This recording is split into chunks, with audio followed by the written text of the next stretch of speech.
կյանքս իմն էլ է փոխվել, ես էլ եմ կտրվել իմ արմատներից ու ես էլ եմ ինձ տկարը զգում, բայց հուսադրում եմ մի բան, որ գտնում եմ էլի իմ հայրենիքում, այո, ոչ ծննդավայրում, բայց իմ հայրենիքում։ Ու շնորհ բոլորիս համբերություն, Աստված թող եթե մեզ կխղճա, կների մեզ մեր արածների համար թող վերադարձնի մեր տները։ Եթե ինձ վերադարձնի Աստված իմ ծննդավայրը Արցախս միացնի Հայաստանից, ես իմ այս փայտից տունը, ես խոսք եմ տալիս մի հատ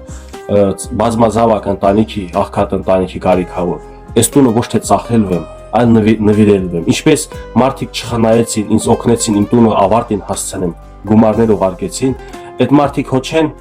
պարտքով տվել ինձ փող, նվիրաբերել են։ Նույնը ես կնվիրաբերեմ բազմազավակ ընտանիքի եւ իմ ընկերները Facebook-յան, TikTok-յան, որ ինձ օգնել են, ինձ ավելի շատ կհարգեն, կսիրեն, կզգան, որ իրաց աջակցությունը միայն ինձ չէր, այլ մի ամբողջ բազմազավակ ընտանիքի։ Աստված տա,